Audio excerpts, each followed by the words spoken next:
Pass me my day bag. Dude, man, you gotta pick up the pace, buddy. Dude, shut up, man. Dude, what the f***'s the matter with you? Shut up, man. We're having like a bait. Do anything. Plan a route where we just portage and paddle up the river maybe if the you'd whole. pass me the bag and stop putzing around, we could actually make some distance.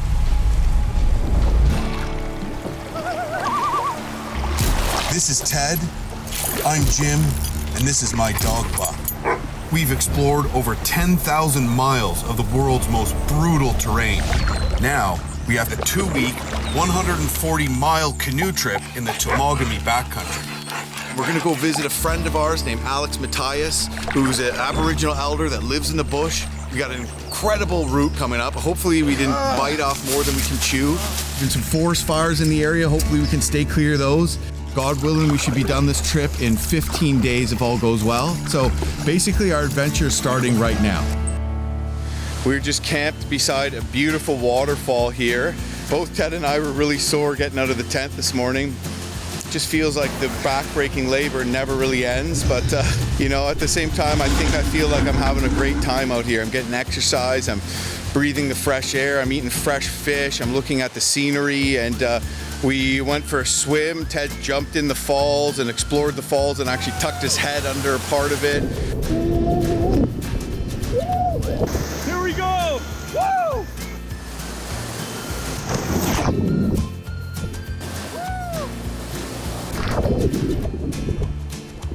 Woo! Is this paradise here or what? Amazing! That's why we do all the hard work for stuff like this. This is all to ourselves. Unbelievable! The water is freaking warmer than the air.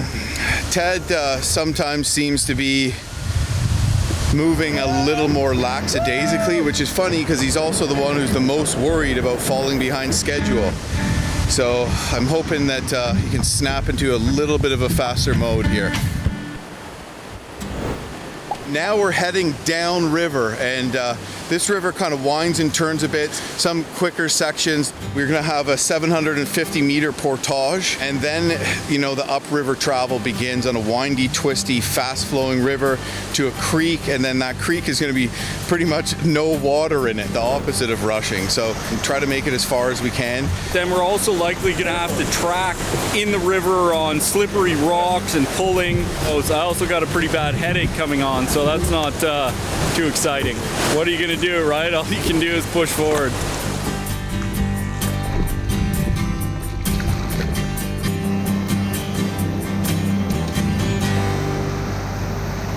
Whoa, you stuck on my Got a big one, 6'5", 260 pounds.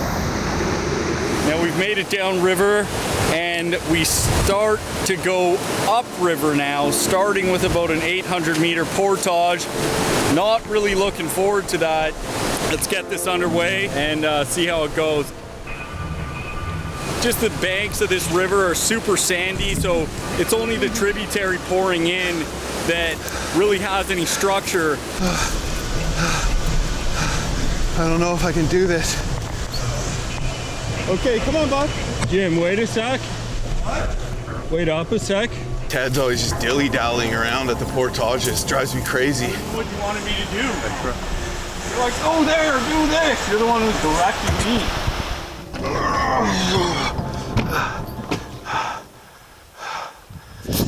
Looks like the current's pretty strong here, but manageable. Buck's taking a very long swim here. Oh, good boy. Good boy. So here's what's in my tackle box. I like to bring a well-balanced tackle, so I have something where I can go after multiple species. I got some of these O-rings for wacky rigging. I got a lot of different colors of grubs as well, which is what I've been using mostly. I have some small leaders here, wire leaders, because there's pike in this river, so I don't get bitten off. I have a bunch of heavy bell sinkers, so I can do a 3-way swivel to get deep after lake trout.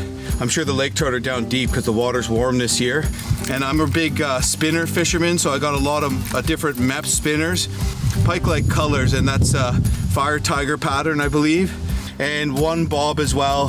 Sometimes I might catch a minnow out here, throw it on a hook and bobber fish as well. So I like to bring one of those too. So with this tackle box, bass, pike, walleye, and lake trout, I have everything I'm gonna need in here to fish those species. And that's about it. That's what makes up a great canoe expedition tackle box. Bringing a large tackle box out here isn't the best idea. I just try to simplify a small tackle tray for the things I'm gonna need for the specifics and species of that trip.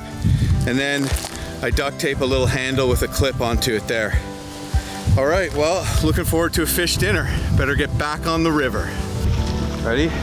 1, 2, 3. Come on, Buck. Good boy. What are you doing? You're gonna hit a rock. That's not a rock. Yes, it is. Whoa! Oh, we almost lost Buck. Just say rock. Yeah, Well, to me. Blatant that was a rock. I couldn't see it. Swirling white water. So now we're going upriver. Yay! You'd think that we would have planned to have paddled Switch. downriver, but you know, all these forest fires had to make us change our route at the last minute.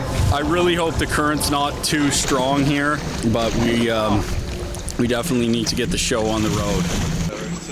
Is that a log jam? Yeah. Can we get around it? I don't know. I can't see it. Are you serious? No. Oh my god. There's a portage. Around it? Yeah. Oh my god. My leg's getting stuck. It's too high. Grab that handle. Yeah, so I have to come down. I grab this, it's still too high. Just too much Come down bungling. here. You have to step into a new Just mode here. impatient. 1, 2. It's getting sick of you putzing around for hours. Putzing around. 2, 3. 1, 2. 3. Stay back. Okay. Slowly. Oh, wonderful. It's on muck down here. Ready? 1, 2.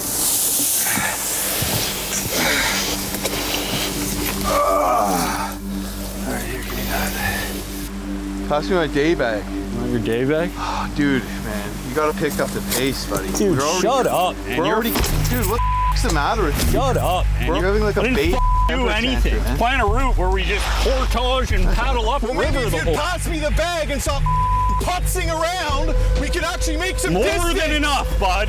You know, What the- big, strong man Jim. You know, better pick up the pace. You're probably just gonna Dude, burn I'm out. just so and sick of you putzing You're around. gonna burn out and black out. Yeah, I'm Yeah. putzing around. I'm just trying to get you to pick it up a bit. And shut up. So That's dumb. just spaz, man. All right, just get in the boat, you know? All right, so we're across the log jam.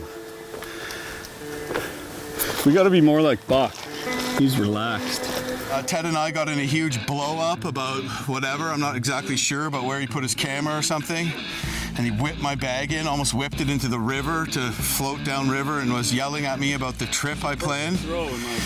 But now we're ready to start beast paddling upriver. Honestly, I actually was pissed at first. I know. If you threw the bag, and then about 30 seconds after that, I was just not even that mad anymore. All right, I'm ready. So we've made it to Wowagama Creek. After we got to get about 2 kilometers up this twiggly wiggly creek, and it's intermittently thunderstorming on and off. Hi, Mom. If you take a look, this is what we're in. Doesn't look all that navigable. I'm not so excited about this, but you never know, maybe it'll be all right. We won't have to drag over log jams and through alders and around. Just looking forward to getting to camp and putting this leg of the journey behind us. So we better get going. I think we're getting close. I think we're almost there. Yes. This is definitely the lake, dude. We're going to take one of the first campsites we find and just that'll be home for a night. It looks like the lake is pretty calm, but that's it. This is the last portage before Alex, so other than big waves and wind, nothing can really keep us away from making it there tomorrow. So sunny times. Maybe their nest is on here, dude. What? Maybe their nest is on this side. Yeah, maybe. Oh yeah. These are chanterelle mushrooms, technically golden chanterelles. There's many different kinds of chanterelles, but this is the most common one that people find in the woods and consume. You could buy it in the grocery store. It has a very delicious and mild flavor. But of course, you gotta be careful when you're picking wild mushrooms because some of them are poisonous and you get really sick or die. But there's a few key things you can use to identify chanterelles and be 100% confident that these are safe mushrooms to eat. First of all, the gills, okay? So they don't have real gills like a regular mushroom. They're actually called false gills and they fork. And the other thing is when you peel the stem, it comes apart almost like a cheese string would. It's not hollow and it just kind of peels. So here's another mushroom that looks a lot like a chanterelle and is basically what I would call a false chanterelle. Now, how do you tell the difference between those two? Well, there's some pretty key things you can look out for that'll be able to tell you. First of all, again, the gills. The false chanterelle has real gills. It's not quite the same color, and the stem of the mushroom doesn't strip like a chanterelle, like a cheese string. The stem is hollow as well, and this one it is. Key chanterelle identification points there.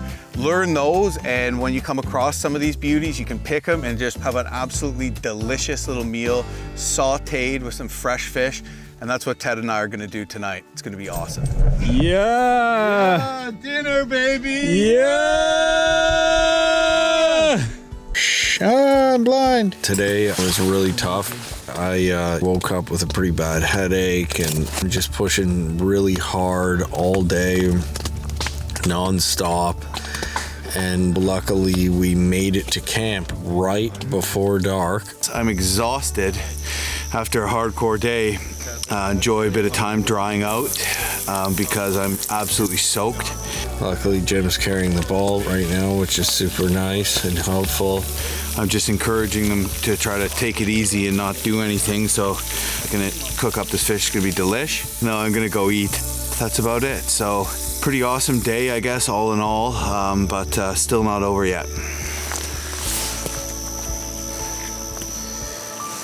The last push to Alex's house. This is the lake right here, Obabica, that Buck grew up on, I guess. I got him when he was 4 years old. Hey, do you know where you're going, Buck? This is the road that leads to Alex's. Come on, Buck! Both Ted and I feel that Buck knows where he is. He just has perked up a little and he seems happy. So I think he knows exactly where he is or that he's close.